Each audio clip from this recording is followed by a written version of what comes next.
Hello hi, പുതിയൊരു വീഡിയോയിലേക്ക് എല്ലാവർക്കും സ്വാഗതം. ഇന്ന് ഞാൻ നിങ്ങളുമായി ഷെയർ ചെയ്യുന്നത് ഒരു വിഷമകരമായിട്ടുള്ളൊരു വീഡിയോ ആണ്. അതായത് ഞാൻ ഇന്നലെ ഈ വീഡിയോ 2 ദിവസം മുന്നേ വീഡിയോ കണ്ടു. അതായത് ഒരു പെൺകുട്ടി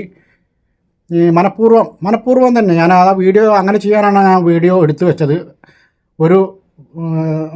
ഒരാൾ ബസ്സിൽ അദ്ദേഹത്തിൻ്റെ കൈ പൊങ്ങിയിട്ടാണ് ഇരിക്കുന്നത്. ആ കൈ പൊങ്ങിയിട്ട് ഇരിക്കുന്നത് തന്നെ അദ്ദേഹത്തിൻ്റെ ഇപ്പോൾ എല്ലാവരുടെ കയ്യിലും സാധാരണ മൊബൈലുണ്ടാവും. അപ്പോൾ ഈ മൊബൈലിൽ നോക്കിയിട്ടാണ് ബസ്സിലാണെങ്കിലും എങ്ങനെയും നടക്കും. അപ്പോൾ സ്വാഭാവികമായിട്ടും അദ്ദേഹത്തിൻ്റെ കൈയൊന്ന് പൊന്തിയിട്ടാണ് ഇരിക്കുന്നുണ്ടാകുക.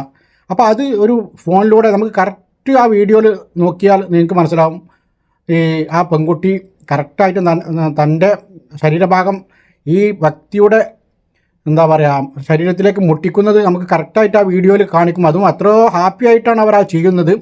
എന്നാലും നമുക്ക് ആ വീഡിയോ ഒന്ന് കണ്ടിട്ട് വരാം. ഞാൻ പയ്യന്നൂർ റെയിൽവേ സ്റ്റേഷനിൽ പയ്യന്നൂർ ബസ് സ്റ്റാൻഡിലേക്കുള്ള ബസ്സിലായിരുന്നു. അത് നല്ല രസമായിരുന്നു ബസ്. അപ്പോൾ ഞാനിങ്ങനെ നിൽക്കുന്ന സമയത്ത് എൻ്റെ മുന്നിലായിരുന്നു ഇയാൾ ഉണ്ടായിരുന്നത്. അപ്പോൾ എൻ്റെ അതിന് മുന്നിൽ നിൽക്കുന്ന ഒരു പെൺകുട്ടിയുടെ മുഖവും ബിഹേവിയറും ഒക്കെ കണ്ടപ്പോൾ എനിക്ക് മനസ്സിലായി ഭയങ്കര ഡിസ്കംഫർട്ട് ആയിട്ടാണ് നിൽക്കുന്നത് എന്നുള്ളത്.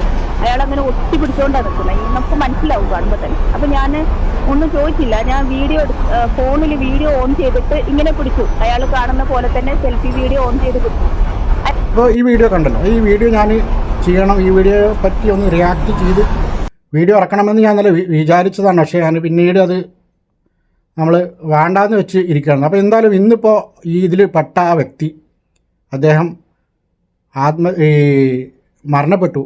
അപ്പോൾ മനോവിഷമം കൊണ്ട് അപ്പോൾ ഒരു വ്യക്തിയെ ഈ സ്ത്രീ ചെയ്യുന്നത് തന്നെ തെമ്മാടിത്തരം. എന്തായാലും ഈ സ്ത്രീ ഇത് ചെയ്തിട്ട് ഇതിനെതിരെ സമൂഹ മാധ്യമങ്ങളിൽ വളരെ വിമർശനം വന്നപ്പോൾ ഈ സ്ത്രീ അതിന് മറുപടിയായി ആ സ്ത്രീ ഒരു വീഡിയോ ചെയ്തിട്ടുണ്ട്. ആ വീഡിയോയുടെ കുറച്ച് ഭാഗം കൂടി നമുക്ക് ഒന്ന് കേട്ടുവരാം. ഞാൻ ആ വീഡിയോ പോസ്റ്റ് ചെയ്തതിൻ്റെ ഉദ്ദേശം എന്താണെന്ന് വെച്ചാൽ ഇത് മാക്സിമം ആളുകളിലേക്ക് എത്തിക്കുക. സൊസൈറ്റി അയാളെ ചോദ്യം ചെയ്യണം. അത് അയാളുടെ ചുറ്റുമുള്ള ആൾക്കാരും അയാളുടെ കുടുംബക്കാരും കാണണം. ആരും എന്നെ ഒന്നും ചെയ്യില്ല എന്നുള്ളൊരു മറ്റേർത്ത വിചാരമില്ലേ, അതും കൊണ്ടാണ് ഇതൊക്കെ കണ്ടിട്ട് തോന്നുന്നതേ ഇയാളേക്കാൾ ഭയങ്കര കൗൺസിലിംഗ് കൊടുക്കേണ്ടത് നമ്മുടെ സൊസൈറ്റിക്കാണ്.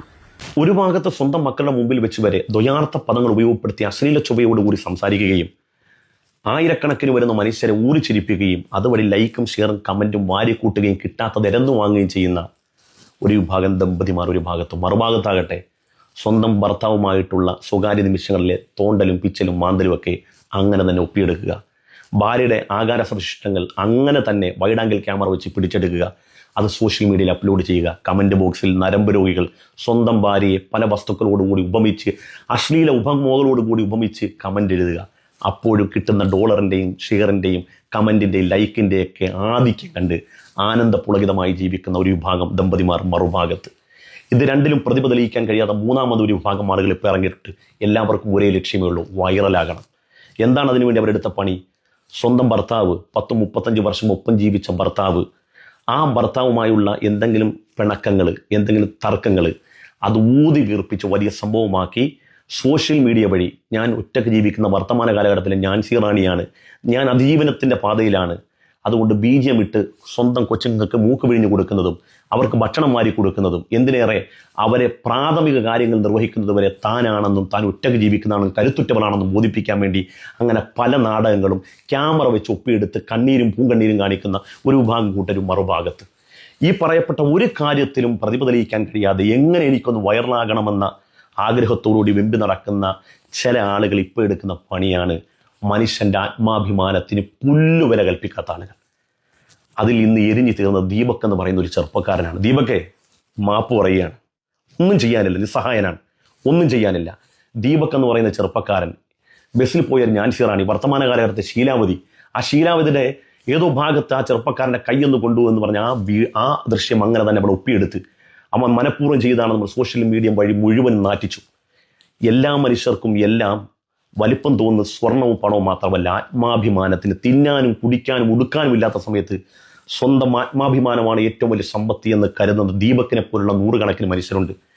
ആ ദീപക്കിന് സ്വന്തം മക്കളെ എങ്ങനെ ഫേസ് ചെയ്യാൻ കഴിഞ്ഞു, സ്വന്തം ഭാര്യയെ എങ്ങനെ ഫേസ് ചെയ്യാൻ കഴിഞ്ഞു, കുടുംബക്കാരെ എങ്ങനെ ഫേസ് ചെയ്യാൻ ചെയ്യും? തെറ്റ് ചെയ്യട്ടെ ചെയ്യാതിരിക്കട്ടെ, തെറ്റ് ചെയ്താലും ചെയ്തില്ലെങ്കിലും ദീപക് മനുഷ്യരുടെ മുമ്പിൽ അപഹസിക്കപ്പെട്ടില്ലേ, നാലാളുടെ മുമ്പിൽ ആക്ഷേപം കേൾക്കേണ്ടി വന്നില്ലേ, ചുറ്റുവട്ടക്കാരെല്ലാം അവനെ മോശക്കാരനാക്കിയില്ലേ, അവനിക്ക് ജീവിക്കാൻ തോന്നുവോ? തെറ്റ് ചെയ്താലും ചെയ്തില്ലെങ്കിലും ജീവിക്കാൻ തോന്നുമോ? ഇപ്പം എന്ത് സംഭവിച്ചു? ആ വീഡിയോ എങ്ങനെയൊക്കെ പരിശോധിച്ചാലും അയാൾ മനഃപൂർവ്വം ഒന്നും ചെയ്യുന്നതായി ആ വീഡിയോ ദൃശ്യങ്ങളില്ല എന്ന് 100% ഉറപ്പാണ്. ഇപ്പം എന്ത് സംഭവിച്ചു? ആ ചെറുപ്പക്കാരൻ്റെ ജീവിതം. പക്ഷെ ഒരു കാര്യം മനസ്സിലാക്കുക, ഇത് സോഷ്യൽ മീഡിയ വഴി പ്രചരിപ്പിച്ച, ഇനിയും പ്രചരിപ്പിക്കാൻ സന്നദ്ധമാകുന്ന, ഇതുവഴി വൈറലാകാൻ ശ്രമിക്കുന്നവന്മാരെല്ലാം ആലോചിച്ചണം. ഇപ്പം കിട്ടിയത് കണ്ടല്ലോ, ഈ സോഷ്യൽ മീഡിയ വഴി ആ ചെറുപ്പക്കാരൻ്റെ അവൻ്റെ ജീവിതം കഴിഞ്ഞു. പക്ഷേ ഇനി നീറി ജീവിക്കാൻ പോകുന്ന ഇത്തരം തോന്നിയവാസികളായിരിക്കും. നിങ്ങളെ ജനം വിടുമെന്നും മറക്കുമെന്നും വിചാരിക്കേണ്ട. മനസാക്ഷിയുള്ള ഓരോ മനുഷ്യരും നിങ്ങൾ അവഗണിക്കും. നിങ്ങൾ ഓർക്കുമ്പോൾ അവർ വെറുപ്പോട് കൂടി സംസാരിക്കും. നിങ്ങൾ ഈ ചെയ്യുന്ന ഈ തോന്നിവാസമുണ്ടല്ലോ, ഒരു മനുഷ്യൻ്റെ ജീവിതമാണ് ഇല്ലാതാക്കി കളഞ്ഞത്. നിങ്ങൾക്ക് നിങ്ങളുടെ വാക്കിനും പ്രവൃത്തികൾക്കും വലിയ പ്രയോറിറ്റി കിട്ടുമെന്ന് കാണുമ്പോൾ നിങ്ങൾ ഈ കാണിക്കുന്ന അഹങ്കാരം കൊണ്ട് എത്ര മനുഷ്യന്മാരുടെ ആത്മാഭിമാനം നഷ്ടപ്പെട്ടിട്ടുണ്ടെന്നറിയോ? തെറ്റ് ചെയ്തിട്ടുണ്ടെങ്കിൽ ഇവിടെ കോടതി സംവിധാനങ്ങളുണ്ട്, നിയമവ്യവസ്ഥകളുണ്ട്. അതിനനുസൃതമായി പ്രവർത്തിക്കുകയും അത് കേസ് കൊടുക്കുകയും അതിനെ അന്വേഷിക്കുന്നതിന് പകരം ഒരു മനുഷ്യൻ ഒരു നിലക്കും ആ വീഡിയോ കാണുന്നതിനൊക്കെ അയാൾ തെറ്റ് ചെയ്തെന്ന് അങ്ങനെ പോലും തോന്നാത്ത ഒരു മനുഷ്യനെ സോഷ്യൽ മീഡിയ വഴി അപമാനിച്ച് അവനെ നാണം കെടുത്തി അതുവഴി വൈറലാകാൻ വേണ്ടി ശ്രമിച്ചില്ലേ? ഇപ്പം നീ വൈറലാകുന്നുണ്ടല്ലോ, എല്ലാവരുടെ മുമ്പിൽ നീ വൈറലാകുന്നുണ്ടല്ലോ. മരണം, രോഗാവസാനം വരെ നിങ്ങളെന്നും മുഖം മനുഷ്യർ, ഇവിടെ ജീവിച്ചിരിക്കുന്ന മനുഷ്യരാരും മറക്കത്തില്ല. അപ്പം ഇങ്ങനെയാണ് വൈറൽ ശ്രമത്തിന് ശ്രമിക്കുന്നവർക്ക് കിട്ടുന്നത്. ഇങ്ങനെയായിരിക്കും. പ്രിയപ്പെട്ട കൂട്ടുകാരെ, ദീപക്കെ ചെറുപ്പക്കാരിയാണെന്നുള്ള ആനുകൂല്യത്തിൽ ഇവക്ക് കോടതി മാപ്പ് നൽകിയാലും മനുഷ്യരുടെ മനസ്സിൽ ഇവക്ക് മാപ്പുണ്ടാവില്ല. ഗ്രീഷ്മക്ക് കോടതി കാലാന്തരത്തിൽ മാപ്പ് കൊടുത്താലും മനുഷ്യരുടെ മനസ്സിൽ അവർക്ക് മാപ്പില്ല. കൂടത്തായിലെ ജോലിക്ക് കാലാന്തരത്തിൽ കോടതി മാപ്പ് കൊടുത്താലും മനുഷ്യരുടെ മനസ്സിൽ അവർക്ക് മാപ്പ് കിട്ടൂല. ഞാൻ നിന്നെ ഓർത്ത് അഭിമാനിക്കുന്നു. നീ ജീവൻ നഷ്ടപ്പെടുത്തണ്ടായിരുന്നു, പക്ഷേ നീ ജീവൻ നഷ്ടപ്പെടുത്തി എന്താണെന്ന് എന്നെ കേൾക്കുന്ന മലയാളി മനസ്സുകൾക്ക് വായിക്കാൻ കഴിയും. കാരണം പണത്തെക്കാളും സ്വത്തിനേക്കാളും ദീപക്കിന് ഏറ്റവും വലുത് ആത്മാഭിമാനമായതുകൊണ്ടാണ്. ആത്മാഭിമാനം നഷ്ടപ്പെട്ടെടുത്ത് എൻ്റെ ആത്മാവ് തന്നെ നഷ്ടപ്പെട്ടു എന്ന തോന്നലാണ്. എൻ്റെ അന്തസ്സും എൻ്റെ അഭിമാനം നഷ്ടപ്പെടുക എന്ന് പറയാൻ എൻ്റെ ജീവൻ നഷ്ടപ്പെടലാണെന്നുള്ള തോന്നലാണ്. അപ്പോൾ സാമാന്യം അരിഭക്ഷണം കഴിക്കുന്ന ഏതൊരു വ്യക്തിക്കും അത് വീഡിയോ കണ്ടതിന് ശേഷം ഈ വീഡിയോയുടെ താഴെ അല്ലെങ്കിൽ പല പ്രൊഫൈലുകളിലും ഈ വീഡിയോക്കെതിരെ വിമർശനം വന്നപ്പോഴാണ് ഈ സ്ത്രീ അതിന് വളരെ എന്താ പറയുക, തൻ്റെ ഭാഗത്തൊരു തെറ്റുമില്ല, അതൊരു സാമൂഹിക വിപത്താണ് പറഞ്ഞിട്ടാണ് ഇവർ ആ വീഡിയോ ചെയ്തത്.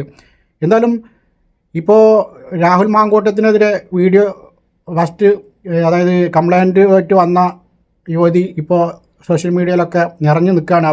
അവരെ കൊണ്ട് എന്തൊക്കെ ചെയ്യാൻ പറ്റും അതൊക്കെ ചെയ്ത് ഫേമസ് ആയിക്കൊണ്ടിരിക്കുകയാണ്. അവരുടെ വീഡിയോ ഒക്കെ നിങ്ങൾ കണ്ടാൽ മനസ്സിലാവും. ഈ ആങ്കറിങ് ചെയ്യുന്നൊരു പെൺകുട്ടിയാണ്, അവരും ഇതേപോലെ ഫേമസായി ഇങ്ങനെ എത്തി നോക്കി പറഞ്ഞിട്ട്. അപ്പോൾ ഇത് സ്വന്തം റീച്ചിന് വേണ്ടിയിട്ട് ഇത്തരം പ്രവണത സമൂഹത്തിൽ നിൽക്കുന്നുണ്ട്. അപ്പോൾ ഈ പെൺകുട്ടി ചെയ്തത് എന്തായാലും അവർക്ക് പാളിപ്പോയി എന്ന് മനസ്സിലായതുകൊണ്ടാണ് വിമർശനം വന്നത്. എന്തായാലും ഈ വ്യക്തി ചെയ്തത് എന്നെ അനുകൂലിക്കുന്ന കാരണം എന്താ വെച്ചാൽ ആത്മഹത്യ ഒന്നിനും പരിഹാരമല്ല.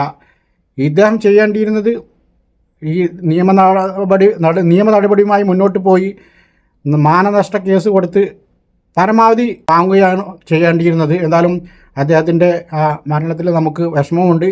അപ്പോൾ ഇത്തരം പ്രവണതകൾ ചെയ്യുമ്പോൾ അതിനെതിരെ സമൂഹം ഒറ്റക്കെട്ടായി നിന്ന് ഇത്തരം അലവലാദികളെ അങ്ങനെ തന്നെ പറയണം.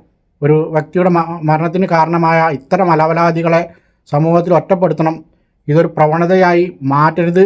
അപ്പോൾ ഈ വിഷയത്തിൽ നിങ്ങളുടെ അഭിപ്രായം കമൻറ്റായി രേഖപ്പെടുത്തുക. എൻ്റെ ചാനൽ ആദ്യമായിട്ടാണ് കാണുന്നത്, ചാനൽ സബ്സ്ക്രൈബ് ചെയ്തൊക്കെ ഷെയർ ചെയ്യുക. പുതിയൊരു വീഡിയോയുമായി വീണ്ടും കാണാം. ബായ്.